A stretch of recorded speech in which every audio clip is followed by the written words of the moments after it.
Okay.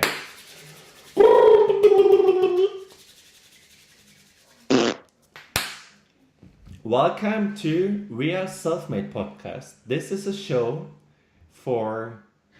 Oh, this... Oh, wait. This... I was like, what am I saying? Okay, welcome to the We Are Self-Made Podcast. This show is not your traditional show on entrepreneurship with quitty quotes on failing fast and often, but an honest look at the good, bad, and ugly. This is an experiment documenting the journeys of 7 entrepreneurs over time. Today, I get an update from Callum. He is known for building e-commerce businesses and a membership site like my Broadway buddy. Hi, Callum. Thanks for coming back. Pleasure. Hi, Danny. How are you doing? This intro was amazing, right? Yes. So good. I leave it in though. I like it. Like, it's funny.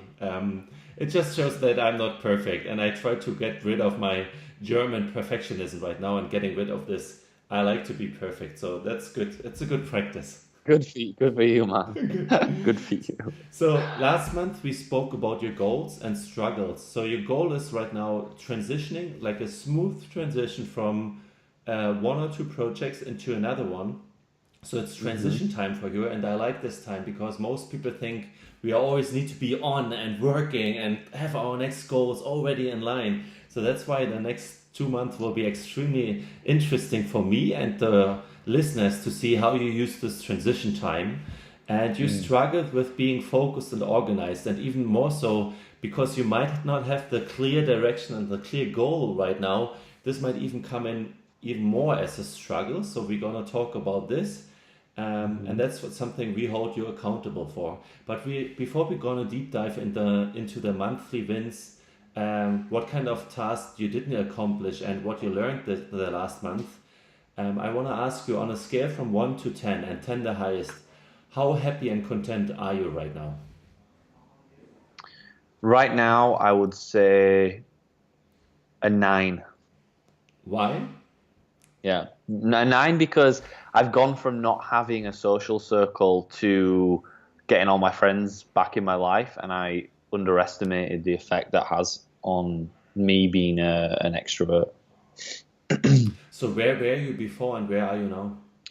So I was in Macau, and I was with a girl that I loved a lot there, and so it was great to be with her and to grow together. But we just ultimately stopped growing, and I then moved to Chiang Mai, and then I went from, like I said, having 1 or 2 people I used to hang around with, but wasn't really on my we didn't really have anything in common. They weren't into entrepreneurship or growth or anything, and I found it difficult to relate. And then I moved to Chiang Mai, and again, I'm around you, and people who are very, very similar to us, and so that really does make a huge difference in my life. Is the people in it, and so yeah. Would you say this is a big realization you just recently had, how important the right environment is for you? No, I wouldn't say it's a recent thing. I would say, if we want to, I'll talk about this when you ask me what the biggest lesson I've learned in the last month is. It's very heavily related to this, because I would say I've learned that I've relearned why I'm in business, which is, again, I just want to spend my life with the people I want to spend it with. And I think that I want to go on a journey with someone or with people, and I want to build this thing together, because doing it on, we've talked about this before, like doing it on your own, it can be a lonely road, and it's just not fun in the long run, at least not for me. And so I've had to relearn that lesson, I think, this month, which is the power of people in your life is the fastest way to growth, is to change your environment and get around the right people, for sure. So would you say for you it's not about ultimately getting rich, being a superstar, but being with the right people, because this is where you get fun and that's how you envision your life? Yeah, man. Think about it. Anything that you want to get, whether it's money or whether it's fame or whatever, it's like you get that so that you can share it with other people, right? And so whether that's your girlfriend or your family or your children, and you want to make them proud. And so that's the game for me, is to grow people in my life that I love and just be fulfilled by spending lots of time with them. Yeah.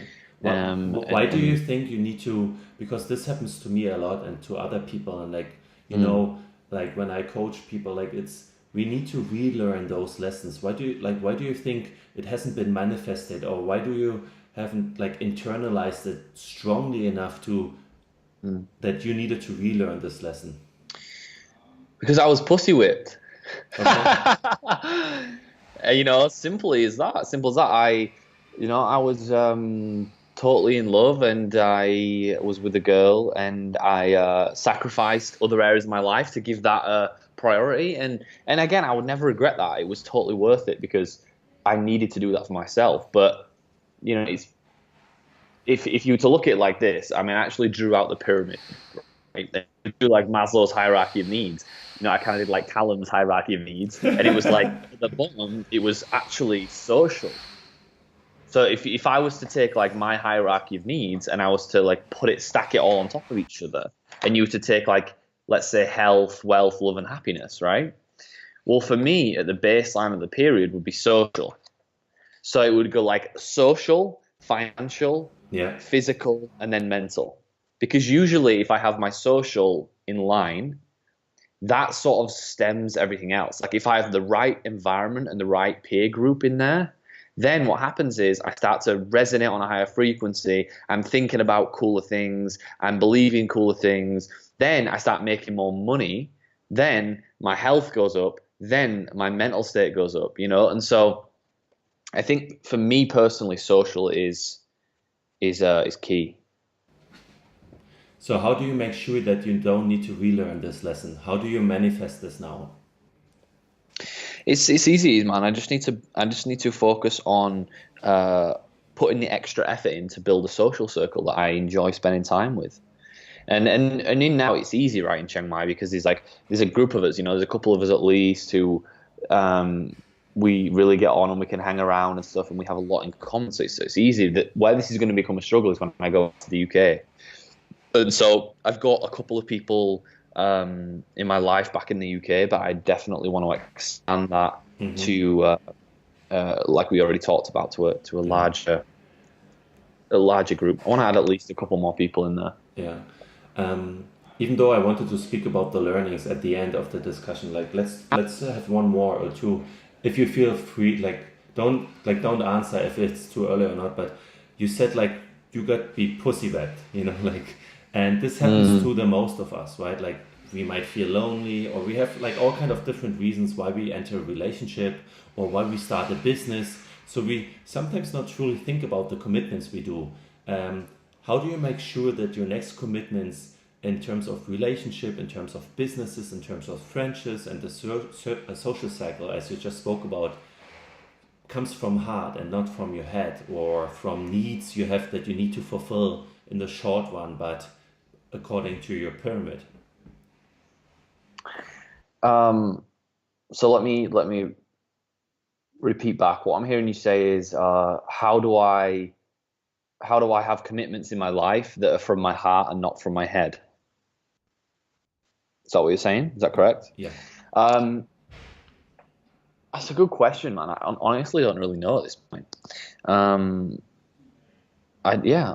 don't want to give you an answer that I feel would be off par, and nothing is coming up right now. Okay.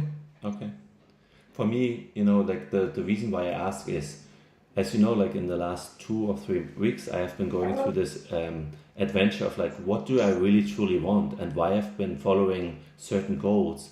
And I was in my head too much. And as soon as I started listening to my heart more and trusting to what am I meant to do, what is my talent, everything else got somehow much easier, right? And then as I can relate to your journey so much, as you know, as we are soulmates, it's how can we ensure we are making decisions based on our heart and not on our head? That's why I came up with the question, and it's fine not to answer. No, it's a great question, and maybe, like I said, maybe if I just had some time to sit with it, I could give you a good answer. But Maybe next time. I gonna write it down and I'm gonna ask you next time. Sure. In terms of monthly wins, looking back at your last 4 to 6 weeks, what are you proud about accomplishing, or what is open? My biggest thing would be having the courage to negotiate a business deal and moving into a new business. So I transitioned out of 2 projects that I've been working on for the last, one for the last 6 months, one for the last 18 months. And that was hard because, the first one particularly was like a baby of mine. It was like my first success in business. Yeah. And I had to basically phase out of that, give that up, and then I had the balls to then go and negotiate with a new business partner and move down another journey. And so that was my biggest win, was negotiating a salary and a percentage of the company that I felt was worthy. And I know you helped me with that, and that was my biggest win by far, was to feel proud of my accomplishments, so that I know I'm going to be in a good place starting in 2017. Can you share 1 or 2 points how you dealt with leaving your baby behind, and what you learned from it, and how you're gonna, maybe even in this new business partnership, not that I think that it's gonna end soon, but how will you make sure you're gonna transition out of a good project next time? Well, I'm hoping that this project will last at least for the next 3 to 5 years, and this will really be the project that sets me up financially.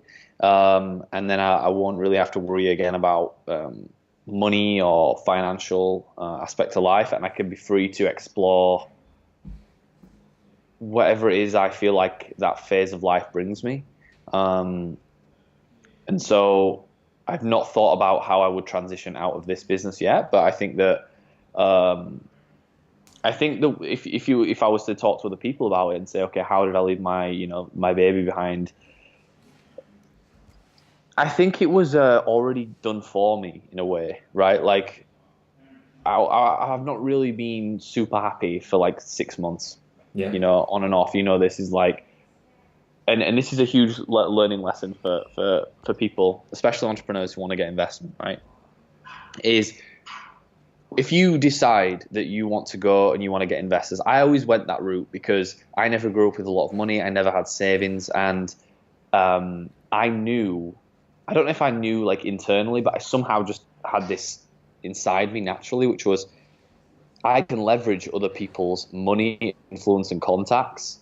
And I can also be really good friends with them and try and add as much value as possible to life. And it's a win-win. We grow together.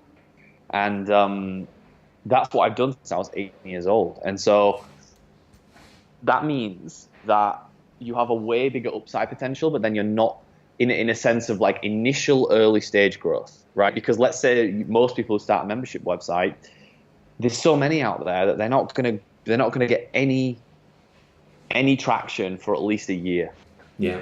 Right? If they're really good at marketing, maybe. If they have an existing list, maybe. But it's very unlikely, right? And so if you have, like, for example, when I had with MFF and I had Mark and Michael, I already had this platform in which to build on top of, to stand on top of shoulders of giants, right? And so it was like, okay, it made my life a lot easier. But then in the long run, I had way less percentage of the company, which meant that even though we were making, good money, I didn't really see that. And so like all the work that I had put in and grown the business is if I'd have done that on myself, if I'd have done that all by myself, I'd be good, I'd be laughing, right? But then at the same time, you could also argue that without their help, I may not have been able to scale it quickly. So it's kind of like, it's somewhere in the middle. But I would say that really, really think about it before you want to get investors or get business partners or people who are already successful who have money. Think about it before you partner with them. Is it strategically the right thing to do in the industry? For example, if you're a coach, I don't think it's a good idea to partner with someone, right? Because you can own 100% of the company and you can grow it slowly and you're leveraging yourself and your talent. Whereas if you're starting, let's say, an e-commerce business, right, and it's a business or whatever, then it's probably a good idea to have a couple of you in there, because you can't do everything, True. and that's, I've learned that firsthand as well. Yeah. Yeah, I learned this when I built my first startup. That I went to Silicon Valley, then I came back to Berlin, and then I joined two French engineers as a business guy, and I got a huge stake of the company. So that was not the issue, but we needed like investors to grow or to kickstart our project. And then 12, 18 months in, I realized, if we go down this road, my percentage will be so small. And considering that 9 out of 10 startups fail, so you need to have a big exit to make this worthwhile, or you need to truly believe in the market, the product is like the problem you are solving. And I neither saw the opportunity that this is going to grow into a massive business so that I can learn from this, scaling a business part and becoming a businessman. Sure. Neither did I see the problem to be super exciting for me, and that's why I quit. And then I learned that, okay, the next businesses I build, I rather have 100% for myself, or with a partner where we have a nice fair split, but don't need to take investor money. So it's all being put in the company. So that's what I learned there as well. Thanks for sharing the lesson. Any other win? Any other win or realization you can share from last month? In a business setting? Whatever comes to mind, which is maybe closely related to business or like to your life. One other business one is that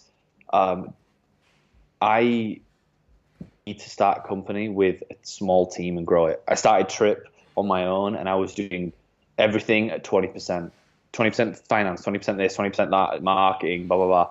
And I just felt overwhelmed, and I felt like I couldn't grow. And maybe you could argue that, the strategy was a little off, because I should have picked one thing and just done that. But in reality, there's so many, especially when you take other people's money, there's so many things that you have to keep in order.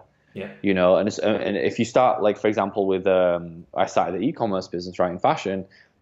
I was doing sourcing, labeling, production, like China, going to there, like discussing with manufacturers. Then I was doing the finances. Then I was doing the marketing, the sales, the social media, everything, right? And so, it sort of consumed me. It was a great ride and it was fun. And the big important lesson that I learned for myself there was I can hustle like a motherfucker if I really want to. I could, like, before I'd never worked as hard as that. Like, I literally was working 10, 12 hours a day every day, and I loved it, But I've also learned, like, I can do that now. I've proved it to myself. But I've learned that that's a short-term sprint, and I'm going to figure out over the next 6 months whether or not I really like to sprint and then walk, or whether I should jog at about 75%, and then sort of filter in some rest, because entrepreneurship is a long-term game, right? So it's kind of like, what do you do over the long term? But having said that, some people sprint and then they walk, right? And then or some people jog. So you hustle, and then you rest for a period, right? Or you kind of like go at 75% and you work like 6 to 8 hours a day instead, and but you can sustain it longer. So I think that's something that I want to figure out for sure. But where the big do you one think you fall? Will you be the sprinter, walker type, or a marathon runner type? I mean, I've tried both, and I think that I will be probably the sprinter and the walker, to be honest. Okay. Yeah. And we talked about this concept in our first interview and in the first check-in. It's there are on and off seasons, and I need to learn this desperately, because otherwise I burn out, because we are so unrealistic about what we can achieve, and this always comes from our head. Oh, this project, it just takes this amount of time. And we spoke about it last week, where you learned it always takes twice as long and it costs twice as much. But we don't want to hear this. When we plan a project, it's like, no. So following those rules, I mean, it's so hard, but let's just assume everything takes twice as long and is twice as expensive, and that's just healthy benchmarks on how to plan your projects and how to do your progress. I want to talk about two things before we talk about the next month and what you want to achieve there. First is you visited like a factory in China. How was it? What did you learn? Which is exciting. And what kind of books did you read in the last weeks? And why should we read them? Wow. Incredible questions as always. Okay, so I'm a book nerd, right? So I'm excited about that one. But I'll start with the China thing. And so I recently went to Shenzhen, and I visited a factory there. It was a crazy experience. Like if anyone wants to go there, just message me or reach out to me and I can help, because it's a little complicated. It took me ended up like 3 hours to get there in the end. When it's well, let's not go there. Why did you go there? I went there to visit the factory that is producing the products for my next business. Okay. And so and it was a mixture of that, and it was also a mixture of my business partner wanted me to go and wanted me to build a relationship with the supplier and let them know that, we're good people and that they can trust us and that they should, invest in us and our business moving forward, and so that we can grow together. And so I feel like I successfully did that. And so that was the main purpose. Yeah. What did you learn there? What was so exciting about the factory? The one thing I learned is that making a watch is complicated, man. It's not like making a t-shirt. Like, for example, in a mechanical watch range, there's like 20 different steps. And I had some sort of perspective of like seeing all the workers like do all their jobs and stuff. And then I also was like, I was joking with the woman. I was like, hide the kids. And she was like, she's like, no kids work here. No kids work here. Like that was 20 years ago. I'm like, oh, okay. And then, so I learned about like different stages of production. I learned like what goes into the process. I learned about how they source their products, how they find their products, where the materials are used. I also learned a lot about what our competitors are doing and how they market and sell and what kind of products are hot selling and what's not, and about trends in the marketplace and stuff. Do you think it paid off to go there foremost for building a relationship, to maybe get a better deal, or if you need more watches quickly, now you have like a personal angle to them? Do you think it worked? 100%. I think that now, I know, the thing with the Chinese, it's not really that difficult to impress them. You just need to give them food, give them cigarettes, and and give them beer. And if you do that and you laugh and you joke with them, it's pretty easy, to be honest. But you would say it's required to build a relationship. So for all entrepreneurs out there, and me included, right? Sometimes I'm not willing to do this. Let's not call it shitty work, but it's sometimes that's how I reframe my mind around it. It's like, I don't want to do this, but it's an important part of the business, right? It's like the factory where the products are produced, right? It's the foundation of everything, right? And when you get up to higher levels of business and you start to see how guys that have huge businesses, they call it like deal makers. These are the guys that are making 100 million, 200 million deals, and it's all about relationships in business. Like, people, first of all, people buy from people, right? So especially when it comes to making, when it's in wholesale, or when it's B2B, or when it's dealing with like clients who are not retail customers. It really comes down to relationships. And so, I learned that from my business partner early on. And so he knew it was crucial that I went there. And I learned so much and I liked it so much that I've actually asked Steph if he would like to go in December. Because I will be flying back to the UK at the end of December for Christmas. And so I've just thought about it last night. It kind of came to me was, why doesn't he go visit the factory in the end of December, and then we'll fly back from Hong Kong together back to the UK. That's a lovely idea. Did you get an answer from him already? No, not yet, because he won't wake up until like 4 or 5 p.m. our time, so it'll be another good few hours. He hasn't visited the factory, and you believe that it will help him understand his business better, build a relationship moving forward. 100%, and I know how his mind works. He's very, very technical. Yeah. So once he gets in there and he sees how the watches are built, and he sees like the process and he sees the styles and stuff, like he'll learn a lot. Yeah. He'll really, really learn a lot. And I know like he also has a lot of competitors emerging in the UK market, and so he wants to learn a lot about them. Yeah. And so he'll be interested in asking that as well. Yeah, I'm really curious and interested to see how this technical guy convinced you as a marketer and how you both now as a team grow this business. So this will be really exciting in the next months to come, and we will be ending this experimentation at end of April. So by then you're going to be working on it for 4 months and maybe you have first results. So that's what I'm excited about to see. But in the next weeks, you're going to be reading and studying a lot. So let's talk about the book and your next actions. Yeah. So to answer the second question would be the best books I've read in the last month. I'll list them off first, and then I'll go through them a little bit about each one. So it would be, number 1 would be The Kabbalion. Number 2 would be Influence. Number 3 would be a book called Luxury. Number 4 is a book called What They Don't Teach You at Harvard Business School. Okay. And number 5 is a book by Richard Branson, which is his best business lessons over 50 years. Wow. And so starting off, I like a mixture of stuff. The Kabbalion is an unpublished. It's not published by any particular author. It's lessons from ancient Greece and ancient Egypt about Hermetic philosophy and how the pharaohs and the ancient Egyptians like to live their lives. And what is so fascinating to me is that me being a science guy and doing a science degree, I've always believed heavily in science.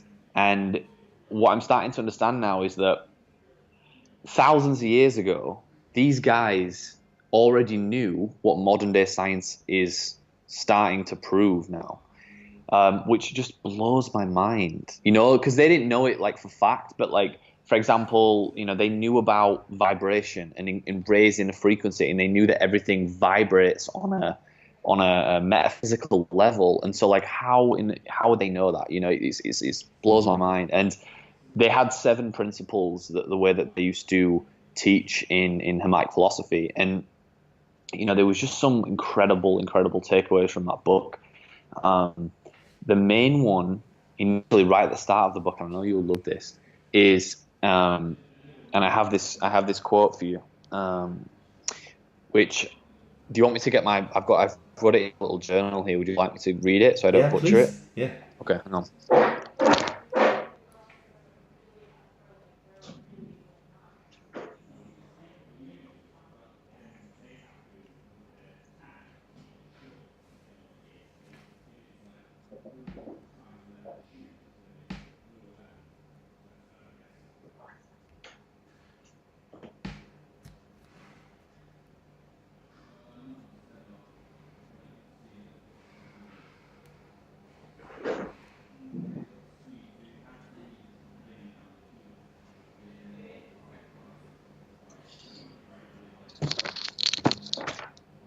Okay, that was a total fail because I can't find it. Okay, just so I'm gonna do my best, right? So it was basically, it was like, how can a guy with no taste know what sweetness is? How can a man with no eyes know what light is? It was basically, it was like, don't try and teach a pig to fly. Don't try and make a blind man see, right? Meaning, like, part of Hermetic philosophy is that it was never ever marketed or sold. It was always spread throughout teacher to teacher to teacher.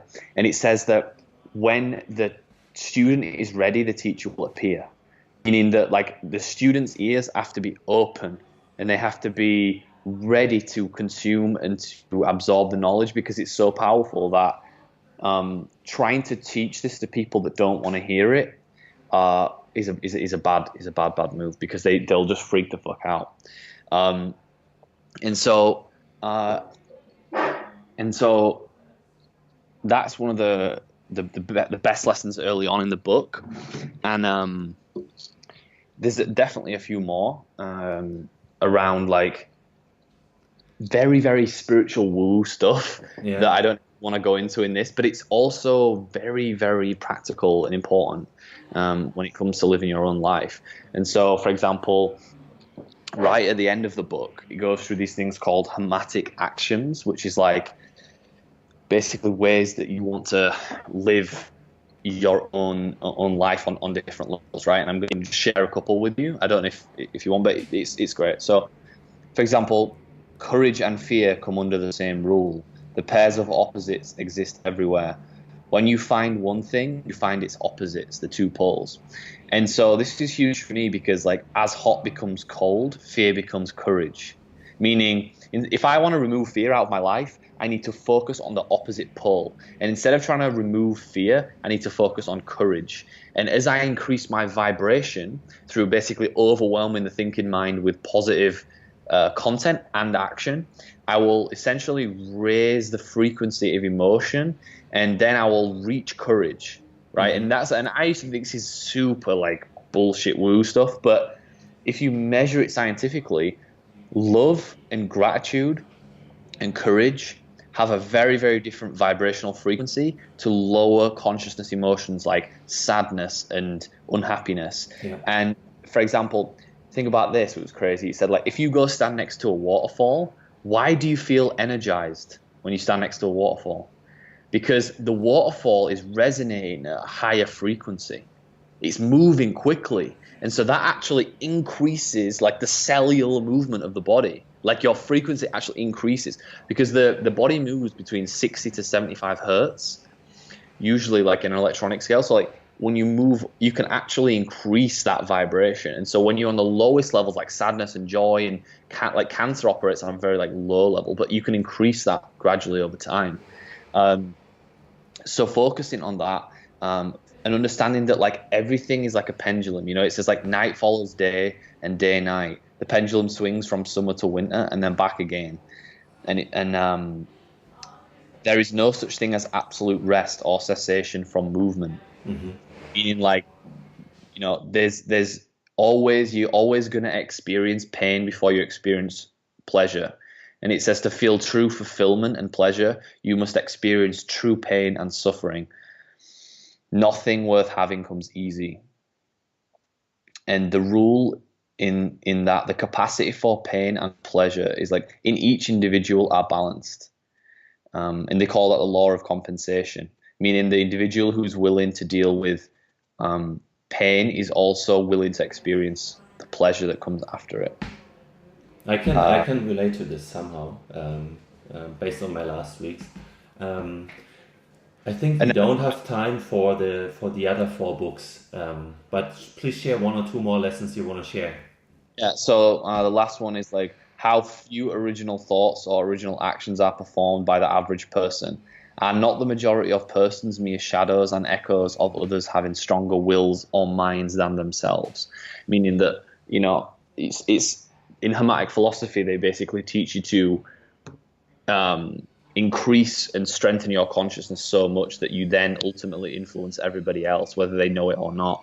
And then I'll finish that one right there. But like that's a huge book if you just remove the judgmental nature of it and just focus on the lessons.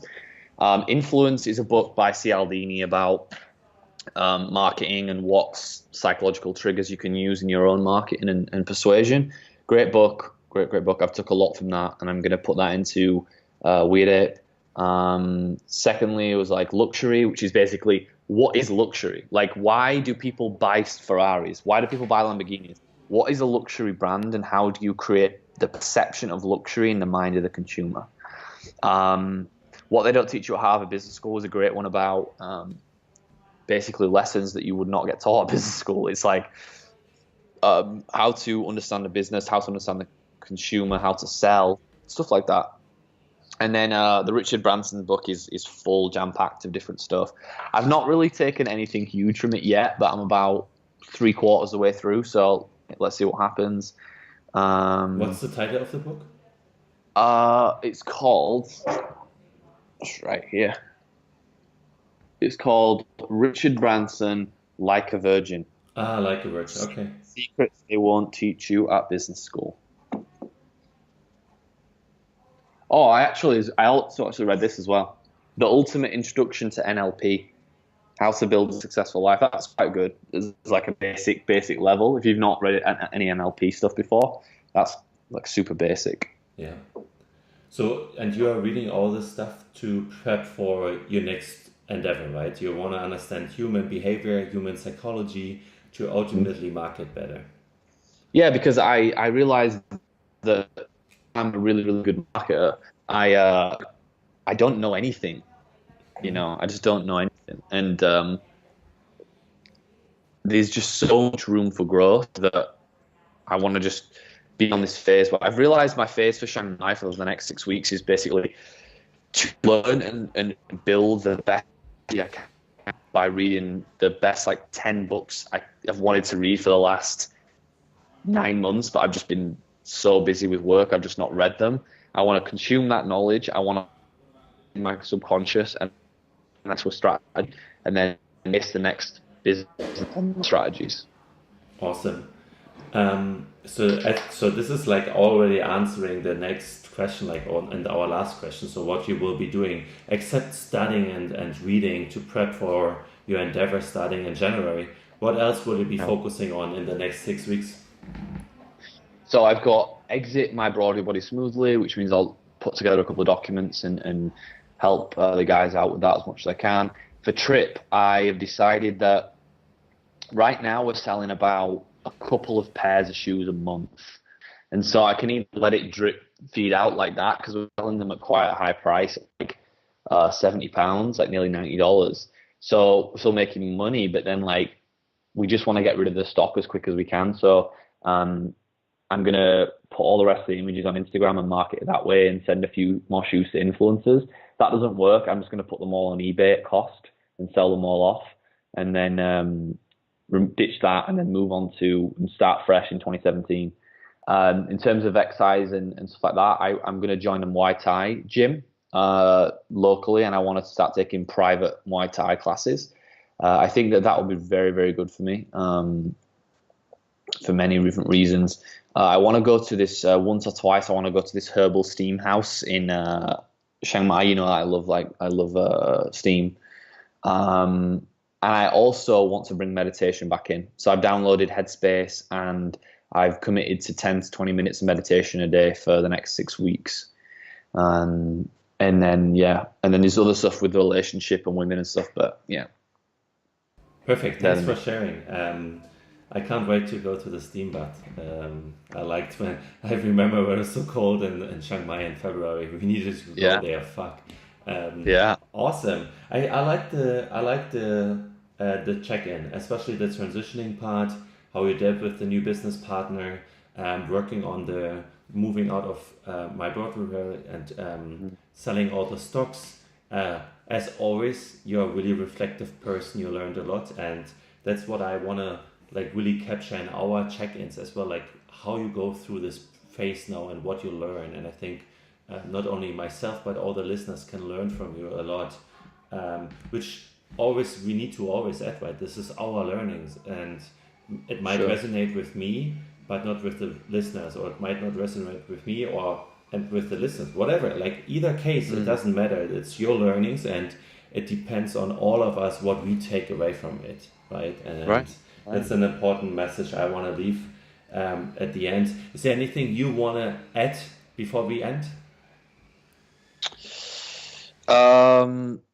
Not really, man. I just want to thank you again for doing that and being and putting your best self out into the world. I think that's admirable, and it always helps me to reflect when I talk to you. So yeah, I just thank you. Thank you. Thanks for being on the show again. I can't wait to speak to you. It will be in 6 weeks from now on. We're going to be tracking your progress with the new exercise, meditation, the books you will be reading, and how you transition out of one business into another. And maybe you have already a trip planned to China with your new business partner, Steph. And let's see how he responds to your inquiry there. And yeah, thanks for taking the time this morning. And I wish you a lovely day. Thank you. StartupGeist Podcast. Entrepreneurs are not born, we are self-made. Please leave an honest rating on iTunes or leave a comment on startupgeist.com/podcast. Thank you for listening.